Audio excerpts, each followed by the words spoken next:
मित्रों, यदि आप जानना चाहते हैं रक्षाबंधन में राखी बांधने का शुभ मुहूर्त क्या है तथा इसकी कथा क्या है, रक्षाबंधन क्यों मनाया जाता है, तो बने रहिए इस वीडियो में अंत तक। मैं आशुतोष देवलिया संपूर्णानंद स्वागत करता हूं अपने चैनल महाविद्या तंत्र साधना में।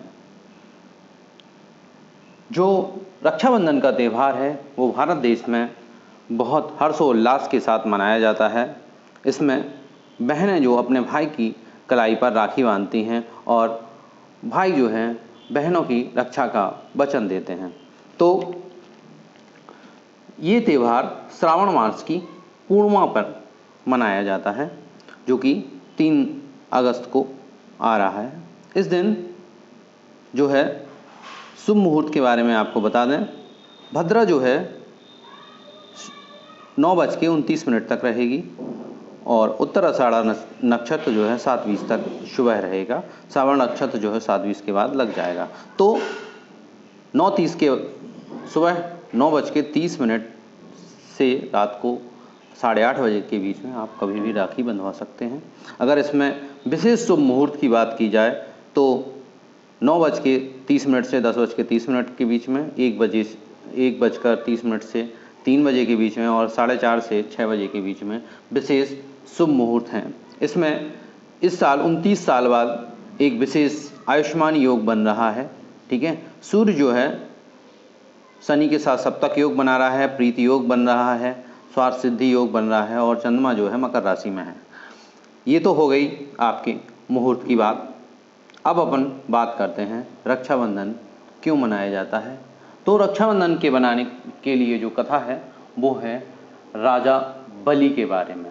जो राजा बलि थे वो राक्षसों के राजा थे और रिश्ते में माने तो प्रहलाद के नाती थे। राजा बलि जो थे बहुत ही वीर योद्धा थे। इन्होंने पूरी त्रिलोकी को जीत लिया था।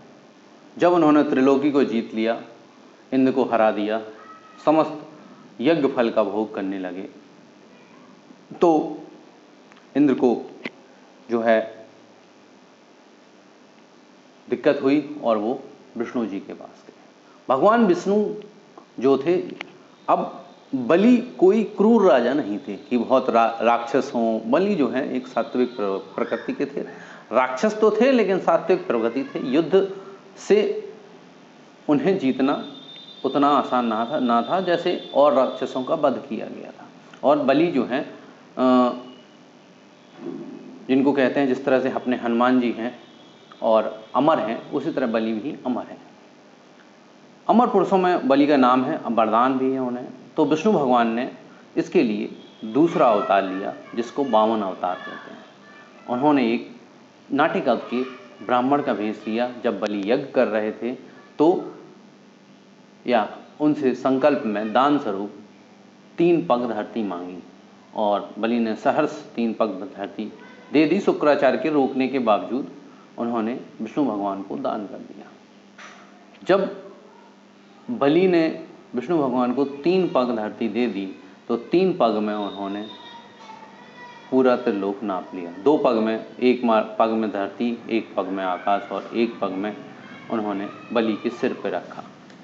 बलि से वो इतने ज़्यादा प्रसन्न हुए कि उन्होंने बलि को वरदान दिया और तो बलि जो है पाताल में जाके अपना राज करने लगे और वरदान स्वरूप उन्होंने विष्णु भगवान को अपना द्वारपाल बना लिया। अब लक्ष्मी जी को दिक्कत हुई तो उन्होंने बलि के पास गई। बलि को उन्होंने अपना भाई बनाया और बलि को रक्षा सूत्र बांधा। तभी से ही रक्षा सूत्र में जो है जो श्लोक बोला जाता है उसमें राजा बलि का नाम है। ठीक है, कभी भी रक्षा सूत्र आपके ब्राह्मण बांधते हैं आपको तो उसमें राजा बलि का ही नाम आता है, वही बलि है। तो लक्ष्मी जी और बलि की जो कथा है उसके कारण जो है रक्षाबंधन का त्यौहार मनाया जाता है। दूसरी कथा जो आती है द्वापर युग में श्री कृष्ण की जी के साथ आती है, जिसमें द्रौपदी का चीरहरण के कारण द्रौपदी की जो रक्षा की थी वो कृष्ण भगवान ने की थी चीर दे के। उसके पहले क्या हुआ था, कृष्ण के हाथ पे जो द्रौपदी ने रक्षा सूत्र बांधा था, जिसके कारण रक्षाबंधन का त्यौहार मनाया जाता है। तो दोनों कथाओं के कारण रक्षाबंधन का त्यौहार मनाया जाता है। मूल कथा लक्ष्मी जी और बलि की ही है। लक्ष्मी जी बलि से फिर विष्णु जी को मांग लाई थी और विष्णु जी वहाँ से बलि अपने वरदान से मुक्त हो गए थे।